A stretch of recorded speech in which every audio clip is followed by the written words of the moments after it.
If Damien Hirst's chopped in half cow doesn't get you going, you've got Joana Vasconcelos' steel high heels or David Hockney's landscapes to calm you. Rain or shine this summer, the choice of exhibitions is endless. France 24's art critic Sean Rose has seen many of them already and is here with his pick of the best. Sean, welcome to the show. Now let's start in London with the exhibition I absolutely love, Damien Hirst at the Tate. Tell us about that. Well, Damien Hirst, as you know, is one of the prominent figures of the young British artists, movement of artists that were in the late 80s, collected and promoted by Adnan Saatchi. He's very provocative, you know, he's got these, he's known for his pickled sharks, you know, sharks in formaldehyde and other animals, his installations with pills, sleeping pills, work called Lullaby.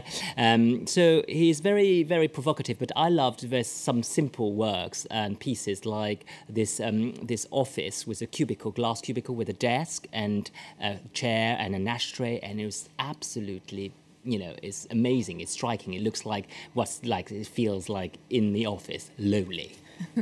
We know that feeling. His work is very dark though, isn't it? It is about death. It's about the vanity of life. So there are many butterflies, which is a symbol of the vanity of life.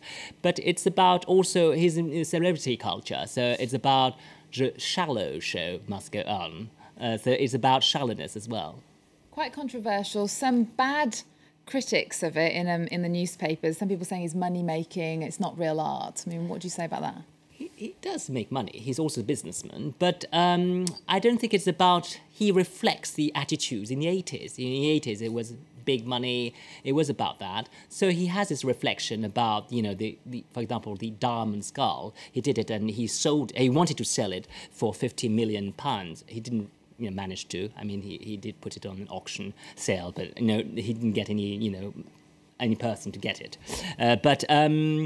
Yeah, I don't think it's completely, you know, it's not fake, but at least it shows in, you know, our situation, kind of the shallow experience of money and capitalism. Okay, let's move on to another British artist from a very different universe to Hirst, David Hockney at Guggenheim Bilbao. Yes, David Hockney had a retrospective at the Royal Academy in London. It was very beautiful. You know, the Royal Academy is kind of ancient and very beautiful. But Guggenheim Bilbao is completely different, and it's Frank Gehry's architecture. So it's quite different to see these works. But his works are quite special because they are made. I mean, some of them they are just 3D, or they're made with the iPad. He painted. You know, landscapes with an iPad. Okay, we can actually hear from the artist now explaining why he is a fan of the iPad.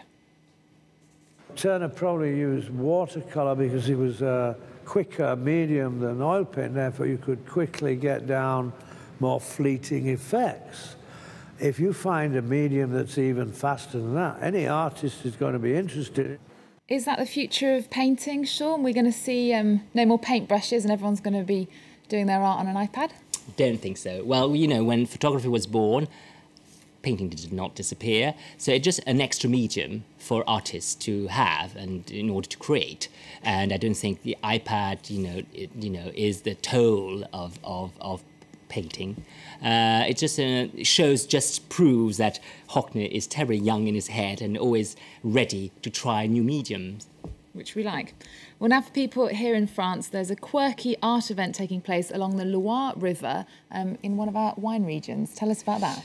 Yes, well, this is called Estuary, because it takes place, it's a kind of contemporary art event taking place along the River Loire with, about 20 works that are just installations by contemporary artists along the river in this beautiful landscape. And I want to see it, and so I'll invite you and let us get on the boat and see. The visual artists have played with the industrial heritage of this part of the Loire region. Tatsu Nishi built a house on top of a factory chimney. Roman Signa converted an old cement plant into a surreal Big Ben. Why estuary? It's to try and show that these two cities, Nantes and Saint-Nazaire, are one metropolis. And so we fell on this land because that is naturally the link between the two cities. And we asked leading international artists to come and interpret the landscape, the environment, the river.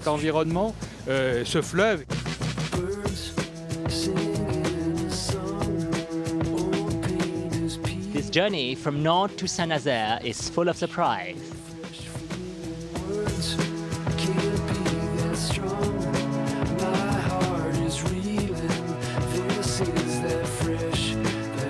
Inland at the Chateau du Pays, you can breathe a fairy tale atmosphere with rooms full of secret wardrobes and decorated with butterflies and insects.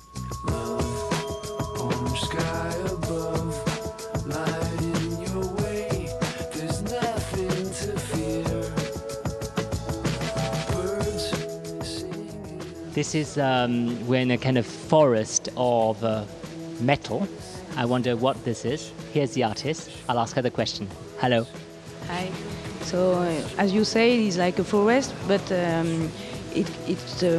all the trees are made with material from the industry, and so everything is very pretty. I play a lot of time with this kind of material, and I hope people can have a walk and enjoy it.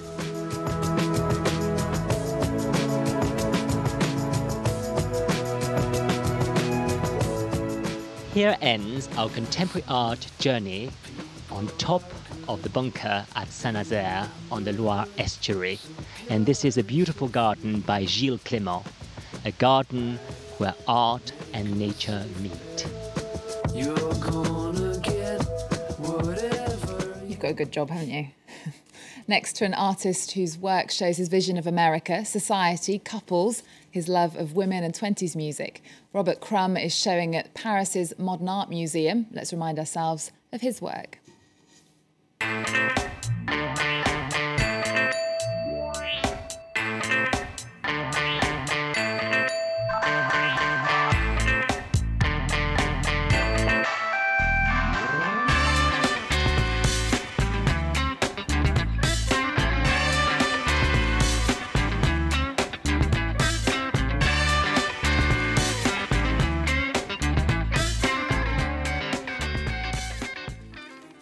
Now, Sean, Robert Crumb, he's a real bad boy of illustration. How's he got that reputation? Well, he's not very politically correct. You know, he was born in 43, my memory's good. And he's in his young youth, I mean, his days, I mean, you had Mickey Mouse and your superheroes. It was really prim and proper. And he invented a sort of illustration that was actually quite trashy. It could be, his characters could be sexist, misogynist, racist, anti-Semitic. And it's not that he's a satirist, so he's going to give and show the bad face of society. He's not going to just like say, oh, you're good people. So that's quite interesting. For example, he would use the N-word for African Americans. And, you know, he's quite rude about things. OK, well, he's showing at Paris's Modern Art Museum until August. Let's move on to Versailles now, just outside Paris, where giant stilettos and huge candlesticks have taken over the palace. Yes, with Vasconcelos, Joana. She's a very good artist. She's a contemporary artist who's thinking about women's issue as a female artist. She would take these material like lace or embroidery, and she will do and subvert them. I mean, the stiletto you were mentioning is made of pots and pans. So it's stiletto and shows you, you know, tells you about the place of women in society. Pots and pans and stilettos. Well, here's the artist now explaining how delighted she is to be the first woman showing at Versailles. It's quite nice to have this opportunity, and it was quite amazing to be able to produce this show for this place in honor to all women that used to live here.